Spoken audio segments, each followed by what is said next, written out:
무더운 날씨입니다. 그래서 여러분도 혹시 지치지 않을까 또 쓰러지지 않을까 그런 생각도 많이 했는데 여전히 건강함으로 이 자리에 나오게 돼서 너무나 큰 은혜인 줄 믿습니다.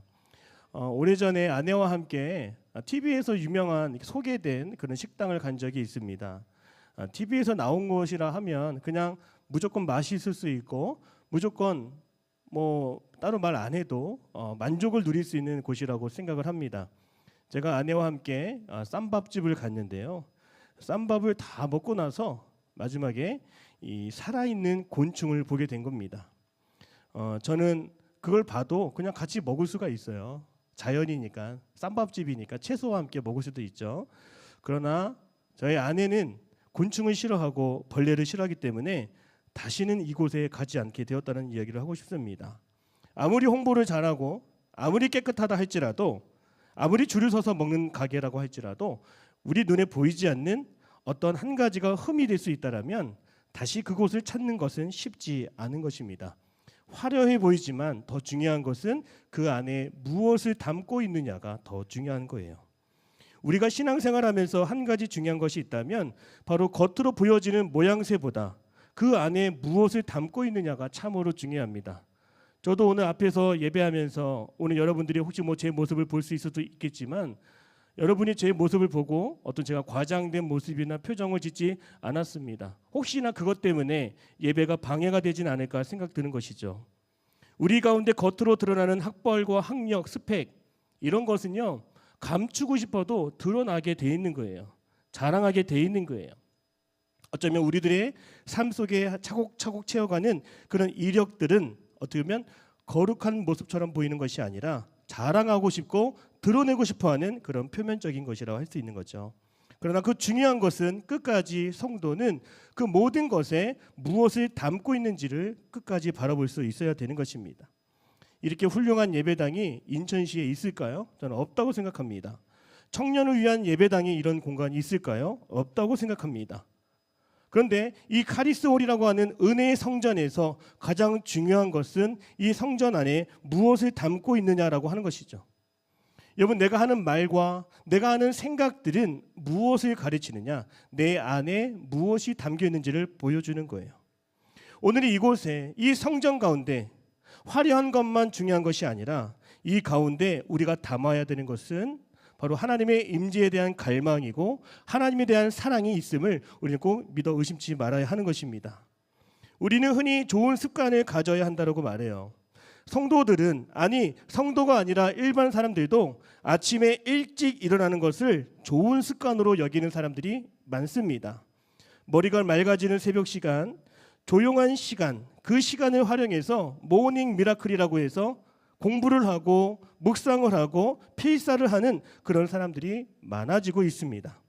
그러나 몇 시에 일어났는지 몇 번이나 내가 깨어 일어났는지가 중요한 것이 아니라 바로 그 습관 속에서도 우리가 무엇을 담고 있는지가 참으로 중요한 것이죠. 많은 묵상을 한다고 하여도 아침에 찬양을 듣는다 하여도 그 안에 진정한 하나님과의 친밀한 교제가 있었느냐, 하나님과의 관계가 우선되지 않고 형식적이고 습관적인 거에 매몰되면 여러분 그것은 그저 남보기에 좋은 습관이 될 수 있는 것입니다. 오늘 저와 여러분은 내 안에 무언가를 담고 사는 그릇이라고 여겼으면 좋겠어요. 내 안에 무엇을 담아야 될까요? 썩은 것을 담으면 썩은 냄새가 나고 썩은 행동이 나오는 거예요. 내 안에 담겨 있는 것은 오직 은혜로운 하나님의 말씀만 담겨 있기를 주님의 이름으로 축복합니다. 습관이라고 하는 형식에 무엇을 담느냐가 중요하다고 말씀드렸죠. 여러분, 습관이 좋다라고 해서 좋은 결과가 다 드러나는 게 아니에요. 율법을 다 지킨다고 해서 그 사람이 정말 율법적인 좋은 사람이냐 선한 사람이냐 그렇지 않습니다. 습관과 율법적인 행위는 결국 사람을 바꾸지 못해요. 어느 교회에서 있던 일입니다. 목사님이 새로 부임하셔서 새벽마다 찬송을 부르는데 장로님이 나오셔서 말씀하는 거예요. 목사님, 찬송은 선택하지 마세요. 우리 반주자가 알아서 선택해서 찬양을 반주할 거예요. 목사님 그냥 따라오기만 하시면 됩니다 라고 말했던 거예요. 이 목사님은 처음에 왜 그런지 참 이해가 되지 않았어요. 보통 목사님들이 찬양을 정해주고 같이 부르게 하잖아요. 왜 그런 일이 생겼냐면 그 교회에 아주 오래전에 반주 실력이 좀 부족했던 한 성도가 피아노를 맡았는데 문제는 그 성도가 칠 수 있는 곡만 반주를 했던 것인 거죠. 그런데 현재 그 반주자는 다 떠났음에도 여전히 관습처럼 습관처럼 형식처럼 그 반주자가 지정한 곡을 불러야 한다는 것이 그 교회에 남은 전통이었어요. 여러분, 이 전통과 습관과 이 형식이 얼마나 무서운지 아세요?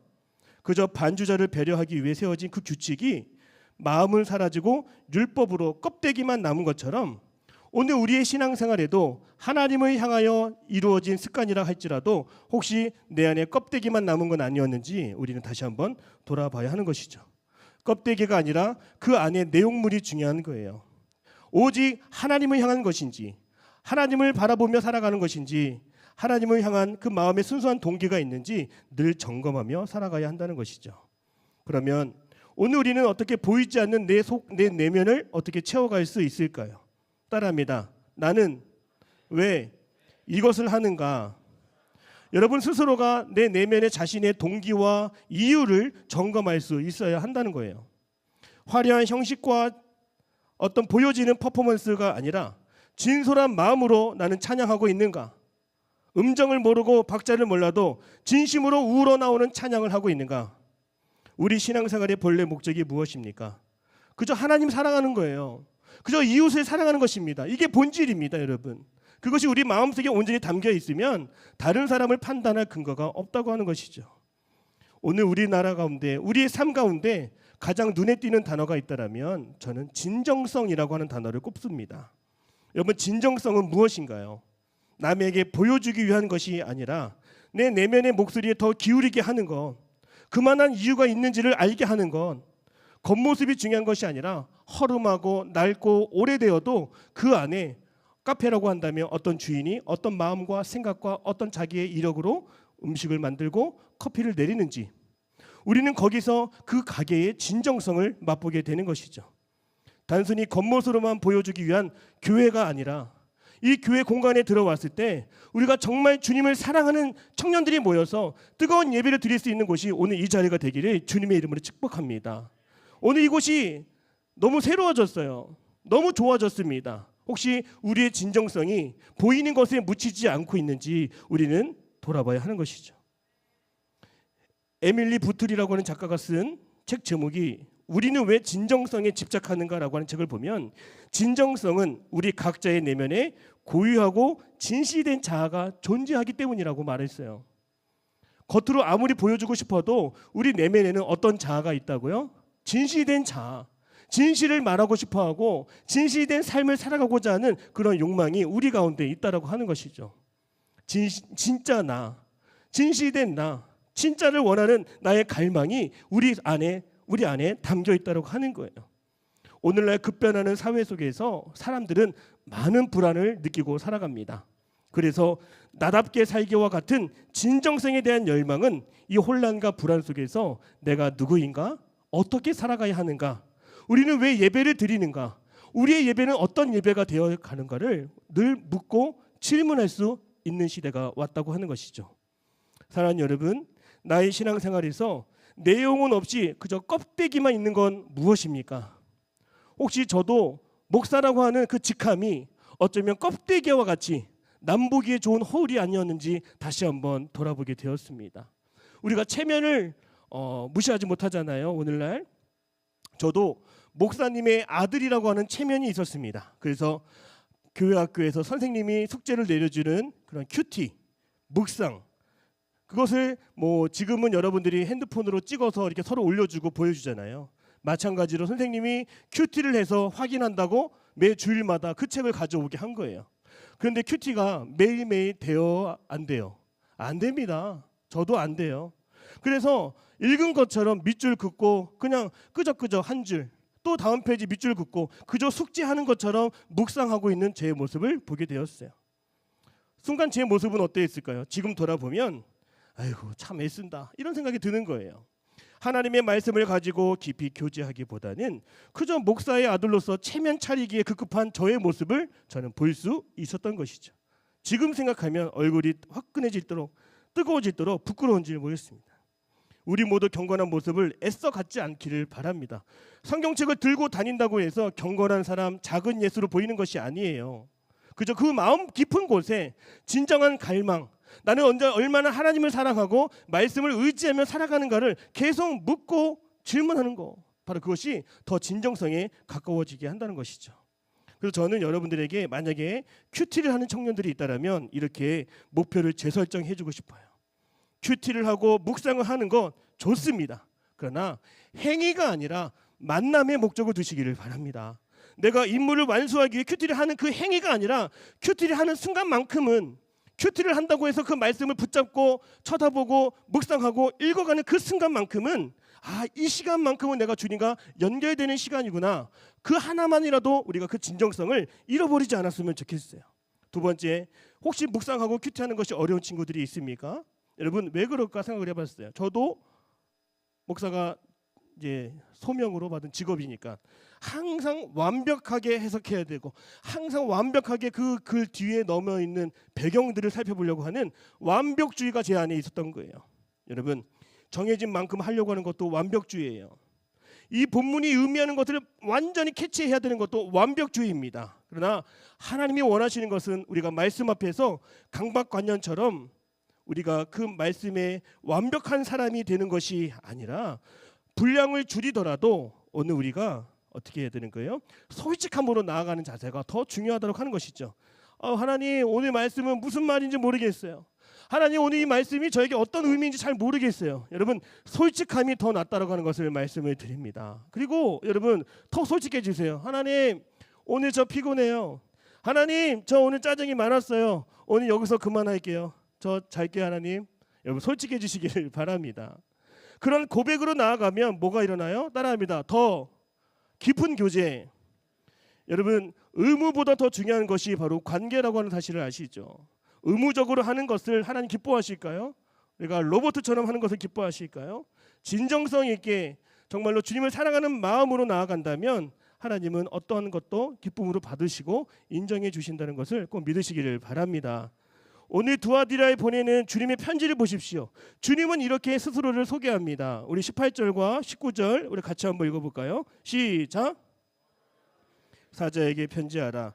그 눈이 불꽃 같고 그 발이 빛난 하나님의 아들이 이르시되 내가 내 산업과 사랑과 믿음과 섬김과 인내를 아노니 내 나중 행위가 처음 것보다 많도다. 아멘.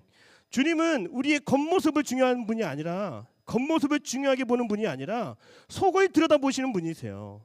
다른 말로 뭐라고 할까요? 우리의 진정성을 보고 원하시는 분이 우리 주님이라고 하는 것입니다. 야 너의 처음 행위가 있었고 너의 나중 행위가 있었는데 야 너의 나중 행위가 대단하더라. 여러분 착각하지 않기를 바라겠습니다. 주님은 시작할 때 그 마음도 보신다는 거예요. 그 결과만 바라보는 것이 아니라 어떤 마음과 어떤 동기와 어떤 이유에서 시작했는지 오늘 믿음과 섬김과 인내를 아신다고 말씀하셨습니다. 우리가 어떤 일을 할 때 끝까지 못하더라도 주님은 그 일을 시작한 우리의 첫 마음을 알고 계시고 그 마음을 외면치 않다고 하는 것을 꼭 믿으시기를 바랍니다. 그러므로 실패하고 성공하고 도전했다가 낙심하는 것은 중요한 거 아니에요. 하나님 앞에서는 어떤 마음으로 시작했는지 진정한 마음으로 하나님께 나아갔는지가 더 중요하다라고 할 수 있는 것이죠. 주님께서 두아디아 교회에 향하여 이렇게 말씀하십니다. 너가 얼마나 참고 있었는지, 너가 얼마나 많은 눈물을 흘리고 있었는지, 네가 어떤 마음으로 찬양을 부르고 어떤 마음으로 연합단의 임원이 되었고 어떤 마음으로 말씀을 전하고 있는지, 네가 마음을 얼마나 하나님께 쏟고 있는지 주님은 그 진정성을 지금도 보고 있다고 하는 것이죠. 여러분 오늘 이 성경에 나오는 한 사람 인물이 나오는데요. 바로 그 사람은 따라하겠습니다. 이세벨. 자, 이세벨은 구약 성경에 나오는 인물입니다. 이 구약 성경에 나오는 자칭 선지자로 불리우는 한 여인, 여왕이에요. 이 여인은 이세벨이라 불렀는데 두아디라 교회 안에서 사람들을 꿰어서 꼬셔서 음행을 저지르게 하고 우상의 제물을 먹지 않으려고 했는데 먹게 만드는 그런 잘못된 가르침을 퍼뜨린 사람이 바로 이세벨입니다. 여러분 왜 이세벨이 이야기를 하게 될까요? 잘 들어보십시오. 무엇보다 이세벨은 겉으로는 화려했습니다. 겉으로는 은사가 많았습니다. 겉으로는 재능이 많아서 여기서 기타도 치고 저기서 드럼도 치고 여기서 피아노 건반도 치고 여기 앞에서 지휘도 할 수 있는 사람이 바로 이세벨이에요. 많은 사람들이 이세벨을 보면서 무슨 생각을 했을까요?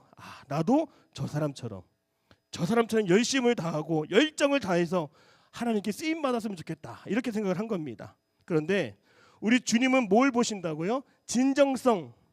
주님은 속을 보시는 분이라고요. 이 이세벨의 속을 들여다보니까 겉으로는 화려했어요. 겉으로는 무성한 잎이 보이는 것 같았어요. 그러나 그 속을 들여다보니까 이 여인이 교회를 흔들어요. 목회자를 흔듭니다. 그리고 성도들과 성도들 사이에 분열을 일으킵니다. 겉으로는 거룩한 언어 주여 주여 외치고 직분과 은사를 드러내며 사용했지만 그 속에는 진정성이 없는 거예요. 하나님을 향한 사랑이 아니라 자기 욕망과 기만이 가득했던 여인이 바로 이세벨이라고 하는 것입니다. 오늘 우리가 보여지는 거, 열심으로 봉사하는 거, 여러분 조심하셔야 됩니다. 왜요? 그 안에 무엇이 담겨 있는지가 더 중요한데 그것을 망각하고 우리가 활동할 수도 있기 때문인 것이죠. 요한계시록의 저자는 이렇게 구약시대 악명 높은 왕비 이세벨의 이름을 사용했던 거예요. 이세벨은 이스라엘의 왕비가 되었지만 그녀는 하나님을 섬기는 진정한 마음 없이 그저 바알 숭배를 하고 나라를 영적으로 타락시켰던 인물이라고 하는 것이죠. 여러분, 오늘 두아디라 교회가 이 이세벨을 뭐라고 합니까? 따라합니다. 이세벨을 용납하였다. 자, 이세벨이 있는 것과 그 이세벨이라고 하는 사람을 교회가 용납하고 받아주는 것은 다른 문제입니다. 우리 교회 안에서도 잘못된 사람이 있을 수가 있어요. 잘못된 은사를 가지고 여기서 저기서 드러나면서 화려하게 사역하고 실제로는 그의 삶을 들여다보면 하나님 사랑하는 마음이 없는 그런 사람도 분명히 있을 것입니다. 오늘 본문에서 뭐라고 하는 거예요? 두아디라 교회의 문제는 이세벨이 있는 것이 중요한 것이 아니라 이세벨과 같은 거짓 선지자를 품어주고 받아들여줬던 것이 문제라고 말씀하고 있는 것이죠. 우리 20절의 말씀을 같이 한번 읽어볼까요? 20절입니다. 시작. 그러나 내게 책망할 일이 있노라. 자칭 선지자라 하는 여자 이세벨을 네가 용납함이니 그가 내 종들을 가르쳐 깨어 행음하게 하고 먹게 하는도다. 자, 이세벨을 용납했다라고 하는 것은 무슨 말이냐면 당시 사회 문화를 보면 이 두아디라 도시 유명한 상업 도시였어요. 공업 도시였습니다. 여러분, 상업이 발달한 곳에 노동이 발달한 곳에 뭐가 있을까요? 노동조합이 있습니다. 상인 조합이 있습니다. 이걸 영어로 길드라고 하는데 이 조합에 가입하지 않으면 왕따를 당하는 거예요. 일을 하고 싶어도 영업 방해를 하는 거예요. 돈을 벌고 싶어도 조직에 가입하지 않았으니까 방해를 받는 겁니다. 그래서 모든 사람들이 울며 겨자 먹기로 이 길드, 이 조합, 노동조합에 가입을 했어야 하는 것이죠. 그런데 이 길드가 얼마나 위험한 거냐면 이 길드의 조합에 가입되면 우상을 숭배해야 되는 거예요. 두아디라는 상업도시, 공업도시였고 아폴로 신, 오르티미스 신전의 그 축제에 다 참가를 해야 되는 것이었어요. 즉 뭐예요? 길드에 가입하려면 뭘 해야 되는 거예요? 우상을 숭배해야 된다는 것이죠. 우상을 숭배하고 나오는 재물들도 먹어야 했던 것이죠. 또한 종교적인 음행을 저지르게 만드는 것이 바로 이 길드였어요. 자칭 선지자였던 이 이세벨 어떻게 했을까요? 성도들을 불렀어요. 여러분, 교회 나와서 열심히 사역하는 것도 좋지만 먹고 살아야 되지 않습니까? 제가 알고 있는 길드에 가입하십시오. 여러분 5년 동안 10년 동안 보장하겠습니다. 꼬셨어요. 여러분 어떻게 되었을까요? 두아디라 교회는 하나님 앞에서 영적인 순결을 빼앗겼다라고 하는 것이죠. 하나님 외에 다른 신을 섬겼기 때문인 거예요.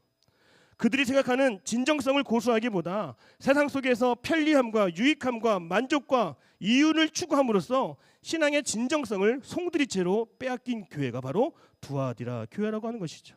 오늘 우리들의 삶에도 이 이세벨을 용납하는 사람들이 있습니다. 오늘 목회자라고 편안한 것이 아닙니다. 이세벨을 용납했다라고 하는 것이 무엇입니까?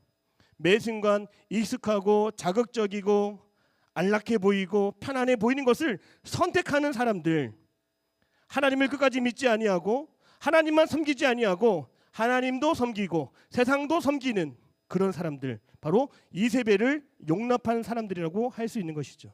따라합니다. 나는 이세벨을 용납했는가? 신앙 안에서 어떠한 청년이 하나님을 믿는 삶 가운데 가장 중요한 기준을 정했어요. 나는 하나님을 믿으니까 나는 정직해야 할 거야. 난 정직하게 살 거야. 이렇게 믿고 살았다고 합니다. 난 거짓말도 안 할 거야. 나는 무조건 하나님을 믿는 사람으로서 이거 하나만은 실천할 거야. 나는 어떻게든 정직할 거야. 여러분, 이 청년이 어떤 마음을 가졌을까요? 정직하게 살면 하나님이 인생의 길을 다 열어주실 거야. 여러분, 이것이 그 청년이 가졌던 어쩌면 정말 진정성 있는 모습이었던 것이죠. 그러나 우리가 살아가면서 누굴 만난다? 이세벨의 속삭임을 듣게 된다는 거예요. 이 청년이 입사를 준비하고 취업을 준비하는데 계속적인 서류 탈락을 경험하는 겁니다. 주변에 친구들이 이렇게 얘기를 해요. 야, 너 1억서 쓴 것 좀 가져와 봐. 야, 이게 뭐야? 너 있는 그대로 쓰면 어떡하냐? 야, 경력을 조금 더 붙여봐. 야, 이거 확인 안 한대. 그냥 보고 지나가는 거야. 야, 면접에서는 그리고 뭐 얘기하면 다 네라고 대답해, 자식아. 야, 너 바보 같아. 이것이 현대판 이세벨의 가르침이라고 하는 것이죠. 이 가르침은 그 청년에게 뭐예요? 신앙의 가치를 지키는 것보다 지금 당장 합격하고 취업하는 것이 더 중요하다라고 속삭이고 있는 것이죠. 어떻게 됐을까요?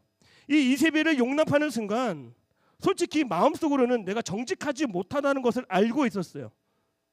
성령께서 내 마음을 찌르는 것처럼 그렇게 하면 안 돼라고 마음을 주시는 것 같아요.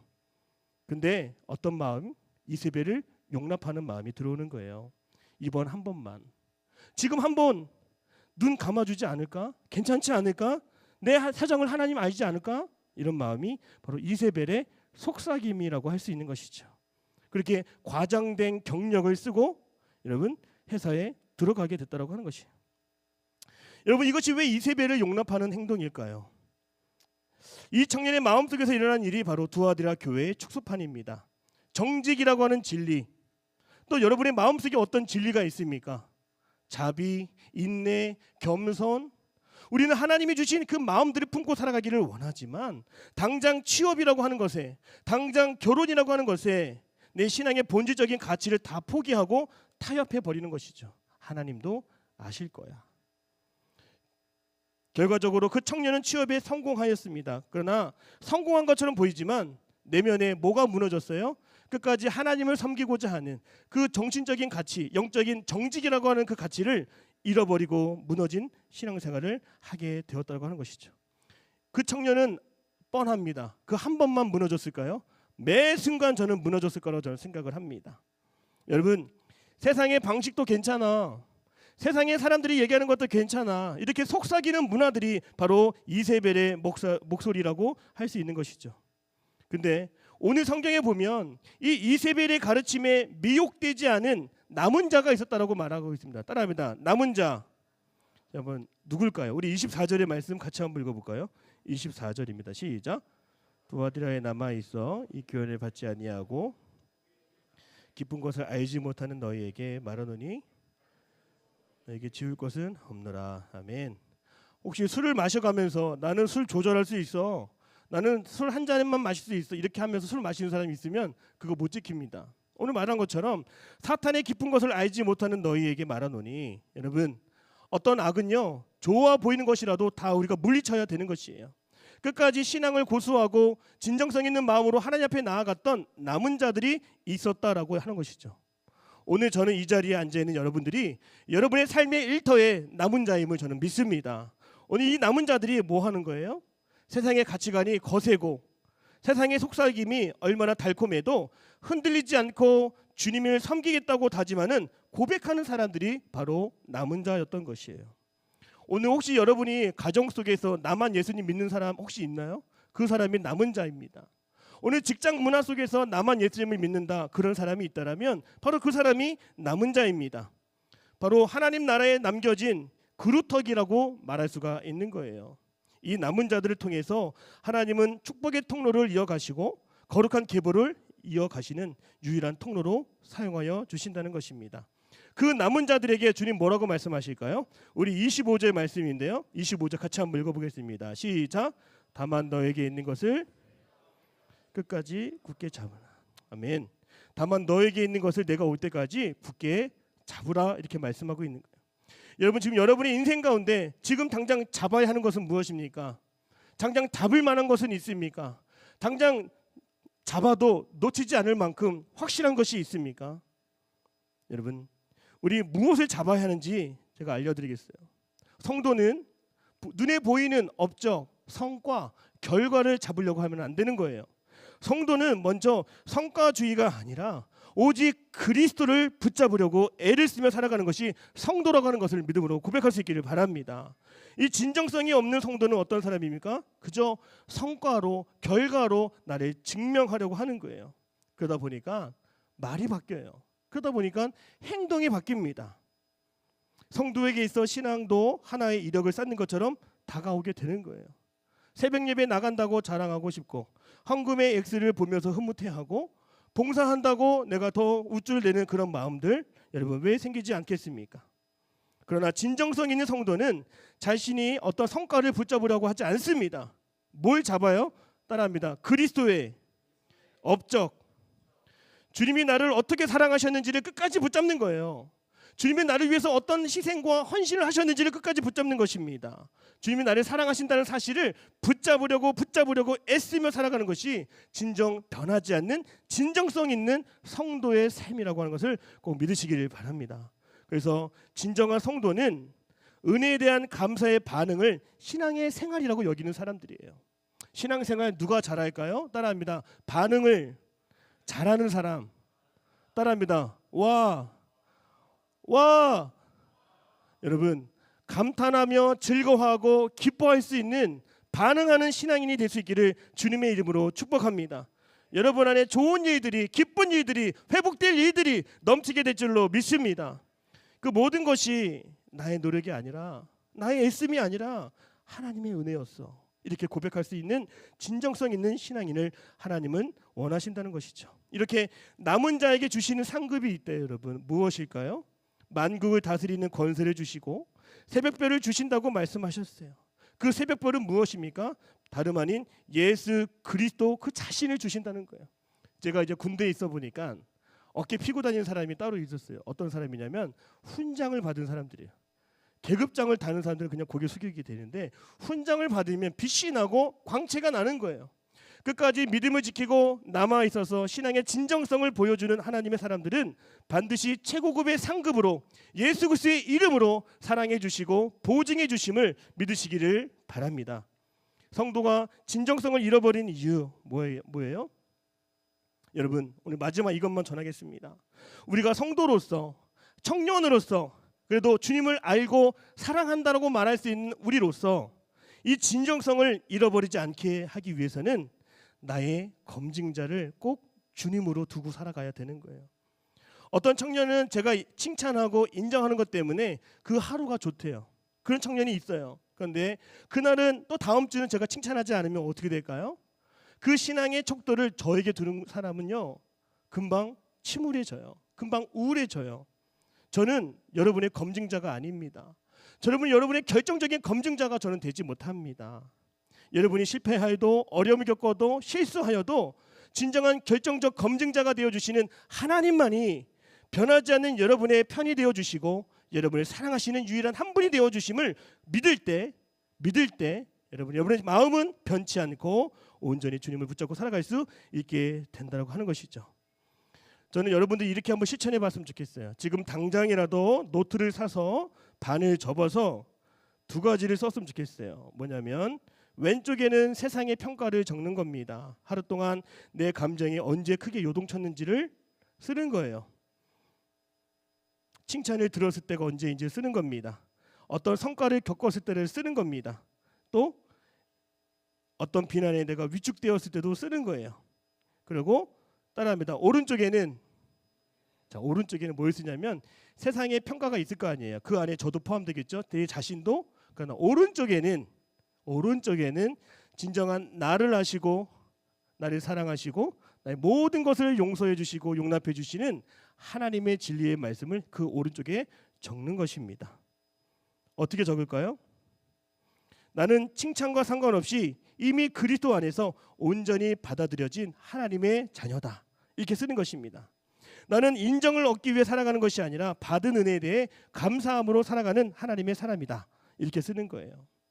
나의 진정한 안정감은 성공이 아니라 변함없는 하나님의 사랑에 기반하고 있다. 이렇게 쓰는 것입니다, 여러분. 자, 여러분, 우리의 영적인 상태를 늘 점검하셔서 두아디라 교회에 남아있는 그 남아있는 성도가 되기를 주님의 이름으로 여러분을 축복합니다.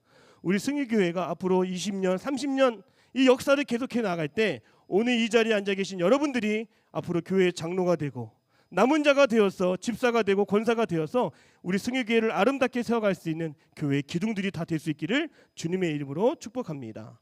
기도하겠습니다. 사랑의 하나님, 오늘도 진정성 있는 마음으로 주님 앞에 다시 서기를 원합니다. 진정한 만남을 회복하게 하여 주시고 또 세상의 유혹을 이길 수 있도록 힘을 주시고 분별할 수 있는 지혜를 허락하여 주옵소서. 오늘 내가 남아있는 자의 정체성을 얻기를 원합니다.